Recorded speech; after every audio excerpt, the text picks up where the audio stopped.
Senator Hawley.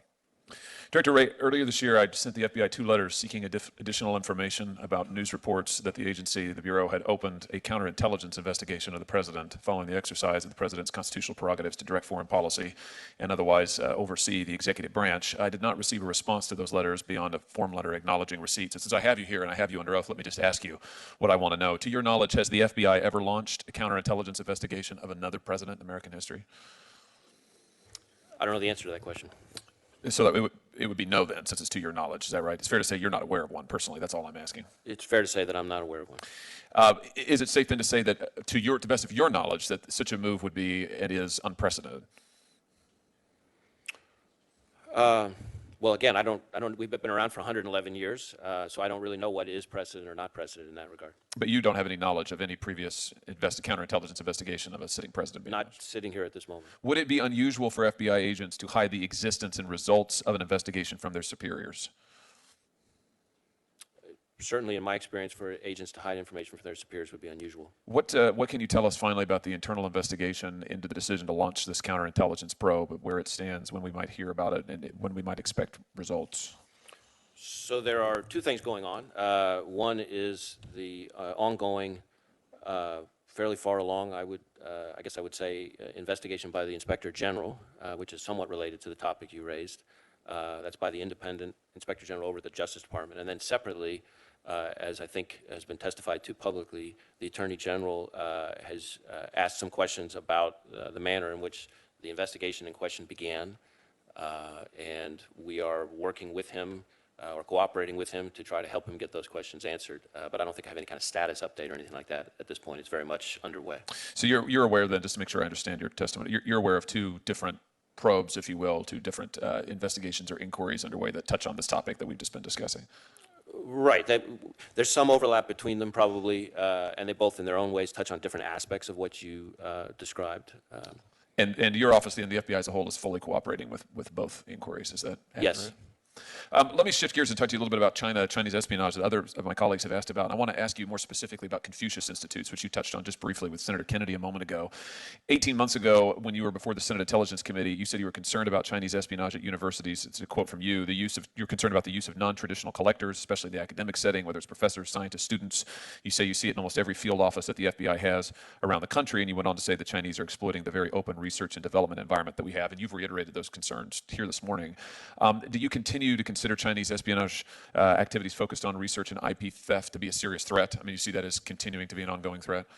Very much so. I think an awful lot of the most sensitive research that is conducted across either military or dual-use technologies, but also in areas like healthcare and things like that, are conducted in our leading academic institutions, and there is a fairly significant pattern of espionage that is occurring in that arena. So that's something we are concerned about. Let me just ask you now specifically about Confucius Institutes and why you've expressed concern about them and why you answered Senator Kennedy as you did. Why should we be concerned? Why should the American public, why should, for that matter, American university college presidents be concerned about Confucius Institutes on their campuses? Can you just sort of spell that out for us? So my answer that I just gave was more broadly about the academic sector. The Confucius Institutes are a source of concern, but we view those more as part of China's soft power strategy and influence. In other words, those offer a platform to disseminate Chinese government or Chinese Communist Party propaganda, to encourage censorship, to restrict academic freedom, et cetera. So it is an area of concern, and we are actually encouraged, somewhat similar to the answer I was giving to Senator Kennedy, by the growing number of universities in this country over the last few years that have taken steps to restrict and curtail Confucius Institutes on their campuses. I will say we're even more concerned, though, about what I would consider more traditional efforts at either cyber intrusion or espionage, both in the research facilities themselves and in the private sector, as I've testified about a little bit here today.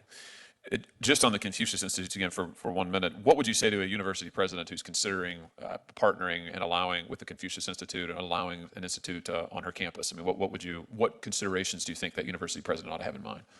I would think a university president ought to do an awful lot of homework, and we'd be happy to have the local field office sit down with them to talk to them about what we know that can be shared about Confucius Institutes so that they can make a thoughtful decision themselves about whether it's something they really want to have on their campus.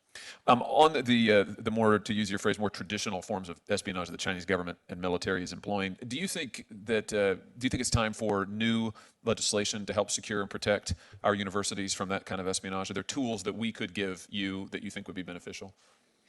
Well, I don't know that I have a specific legislative proposal, but I do think that the level of awareness that is starting to increase in this country, including in the academic sector, and of course, you and your colleagues have played an important role in helping raise awareness, I think is positive, and I think it's time for a national conversation about how we can all play our respective roles in helping to protect the country.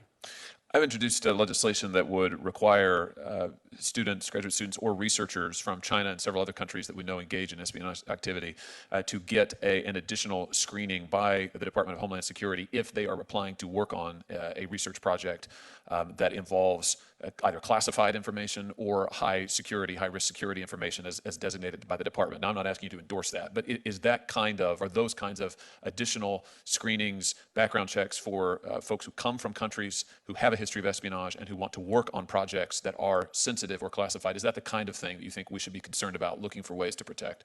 Well, as you say, I haven't reviewed the specific legislation, but I think as a general rule, both making sure that universities, especially some of our universities that are leaders in science and technology, really know who it is they're bringing in. So that's the who on the one hand. And then on the what, on the other side, what information are they actually giving those people the ability to work on? Not all information and research is created alike, just like not all visitors are created alike in terms of the potential threat that it presents to our national security. Thank you. Senator